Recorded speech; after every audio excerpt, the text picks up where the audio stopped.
Yo, what up, what up? It's Mistah F.A.B, hold it down, representing Dope Air. You're live right here on Thizzler. Make sure y'all subscribe to the link right here. Yes, sir.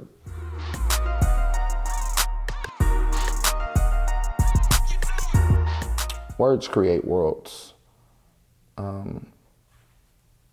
Nobody called Jay-Z the greatest rapper of all time until he called himself that.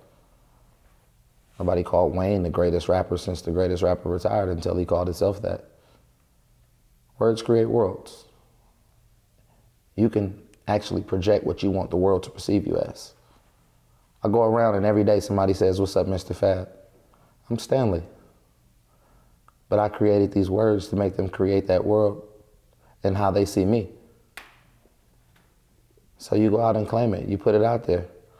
And if you fully confidently believe that, then other people will believe in it as well.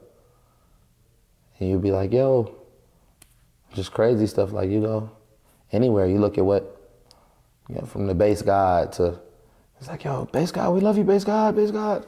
Fuck my bitch, bass god. I'm like, yo, just want you, bass god, bass god. Bass god, can you fuck my mom, bass god, I got a sacrifice for you. And it was just about his ability to, this is what he believed. And he put it in the universe and he created those worlds. And he's standing by him. So me just saying it one day, just like, yeah, I'm the freestyle king. I think Little Flip had some stuff in Houston and he was like, he was the freestyle king of Houston. And I was just like, all right, I'm the freestyle king out here, And this is what I do. Put out a DVD and it stuck ever since then. Everybody's like, yo, that's the freestyle king. Like, you don't know Mistah F.A.B? Boy, that's the freestyle king. And it just, it sticks, man. Words create worlds. That's why you have to be mindful of the words that you use.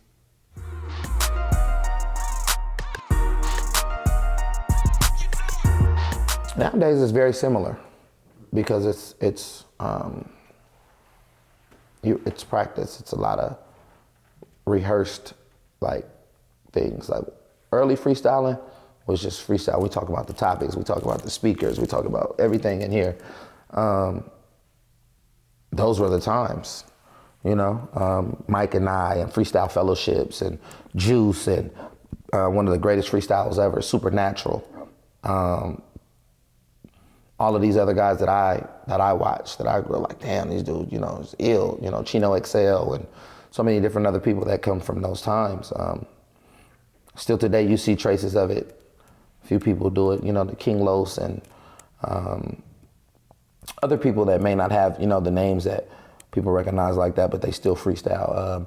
ESG, somebody that's always overlooked and underrated when it comes to freestyling. He's always done things like this, but those were just the spontaneous thought, the real freestyling. Nowadays, the battle rapping is more so about, it's like rehearsed, it's like spoken word, it's more like, but I'm excited, it's super dope. Very talented artist. What can you write? What crafty can you write? How can you study about someone and how can you bring that into the battle? So it's definitely a performance. Everything is built off with battle rap nowadays. It's not just about freestyling anymore. Freestyling would just be a part of something that you can do in a battle. Like if you have to rebuttal or if you have to do some things like that, that's just your ability to do so. But now the battles are more so based off performance, rehearsed literature, aggression, tenacity. It's so many different things that create the dynamics of what battle rap is right now. But it's dope though, man, because them dudes are super talented, super, super dope. Cats like, Locksmith and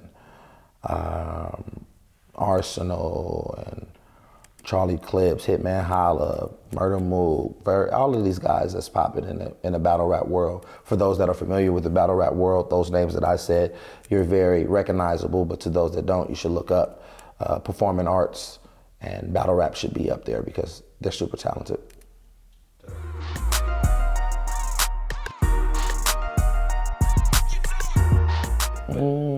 Gym Battle. Gym Battle was Hot Import Nights. They were hosting the battle. We kind of was up there. The whole Thiz crew was popping at the time. I think I had just like been known for like some battles on like the Cameo radio station, and we went up there and we just, you know, it just was like, yo, let's battle. Like, dude, that's dude from 106 in Park. Oh yeah, come on, let's do it. So, you know, that was that, the Hot Import Nights. I think my strategy and my approach was a little, I went kind of a little overboard. We were at a Hot Import Nights and the population was predominantly Asian. And I did some racist Asian jokes and I didn't think it fared too well with the crowd. So that was that. But those were times. It was a good time, good energy, fun. The Arsenal battle was me and Arsenal on tour over in Sweden. We were in Europe, and I was freestyling some stuff, and he was just like, yeah, you freestyle good, but you get in this battle world, I eat your ass alive. And I was like, huh? I was like, whoa, you trying to see me, guys? Like, and we just had fun. We got some people to put up for it. My boy Teddy Grizzly put up together for it. And we did that battle. I was like, all right, well, I'm gonna throw a battle. So we put it together here in the city of Oakland, brought Battle Rap World here, which was amazing. A lot of people got a chance to see what they had been watching on TV, the things that Smack and other battle rap forums have been doing. We created and we brought it here.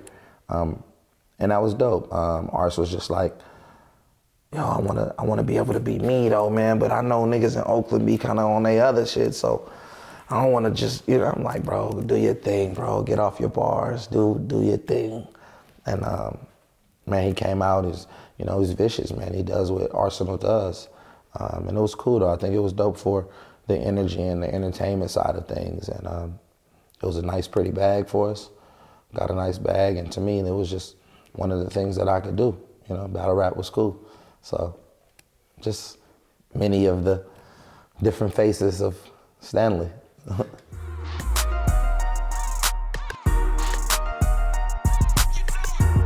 Yeah, I mean, just being young, you make a lot of decisions that are immature.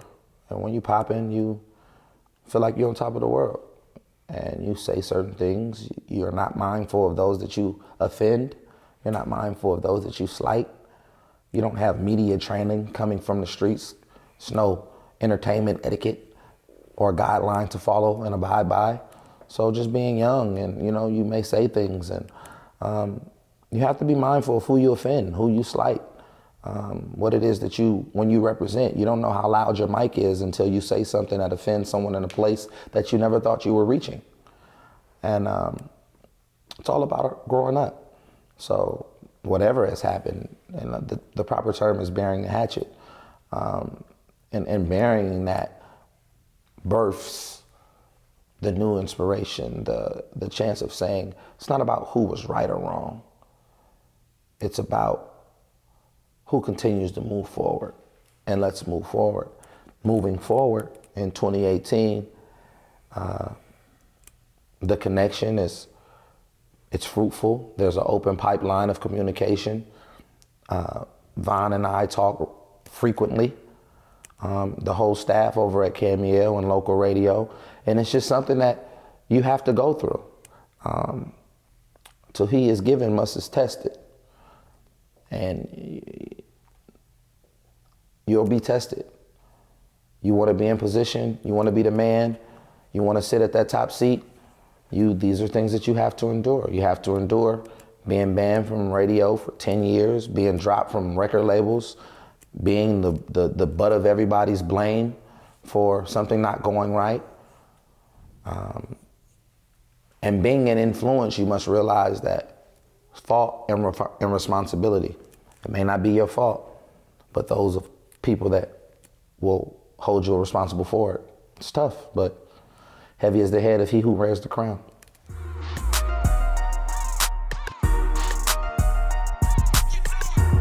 Being young, signed a label deal, thinking that I had an infrastructure and that I knew what having a label deal meant when it came to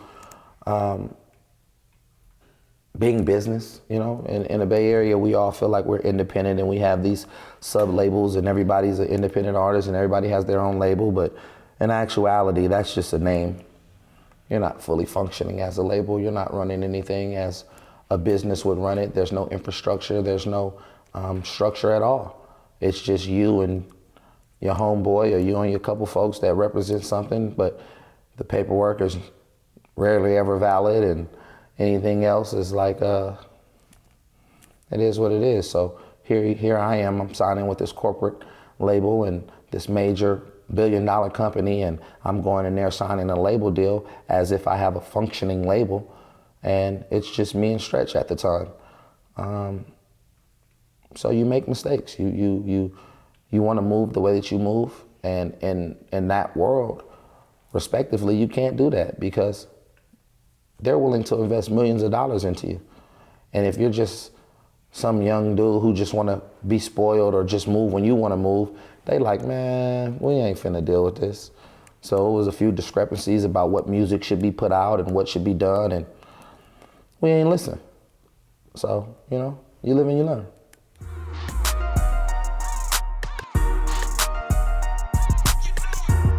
I think all of them, a culmination of all of them. It's only a loss if you don't learn the lesson. And you only lose when you don't study your lessons. So I'm not afraid of catching L's, because those are lessons and those are a part of life. So if you could turn this L to this L, you win. You live, you learn, you love, you lose. It's all a part of life.